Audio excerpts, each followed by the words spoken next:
তারিখ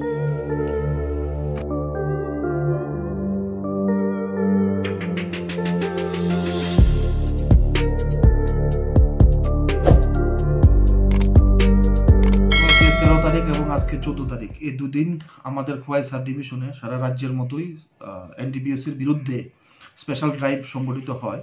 এই স্পেশাল ড্রাইভে আমাদের দুনো পিএস এর, খোয়াই পিএস এবং চাম্বর পিএস দুটো আউটপোস্টের সমস্ত অফিসার্স আমাদের এই ড্রাইভে অংশগ্রহণ করে।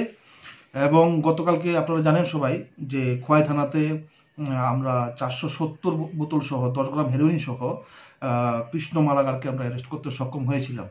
এই ড্রাগ ব্যবসায়ীকে আমরা ইন্টারোগেশন করে ওর থেকে যে নথি এবং তথ্যবোধ আমরা পেয়েছি, সেই তথ্য নিয়ে আজকে এবং গতকাল সারা রাত আমরা রেড করে বিভিন্ন জায়গাতে খোয়াই শহরের আরও 3 জনকে জালে তুলতে সক্ষম হই। ওরা হচ্ছেন উৎপল কর, উৎপল দে এবং আশুতোষ দেব। ওদেরকে সেম কেসেই আমরা অ্যারেস্ট করেছি এবং এই চেইনটা টোটালি ডিসক্লোজ হয়েছে। আজকে 5 দিনের রিমান্ড দিয়ে মাননীয় কোর্টে পাঠানো হয়েছে। অন্যদিকে এই কোয়ারি কেসটার সফলতার পেছনে অফিসার যারা কাজ করেছে হলো সত্যজিৎ মল্লিক, ইনচার্জ খোয়াই পিএস, তারপরে এসআই শুভেন্দু এবং আমাদের সৈয়দ উদ্দিন। এই 3 জন অফিসার খুব ভালো কাজ করেছেন।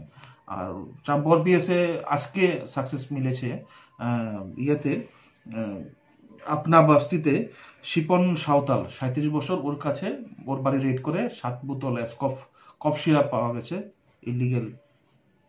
তো তার বিরুদ্ধেও চাম্পর পিএসে স্পেসিফিক কেস নেওয়া হয়েছে।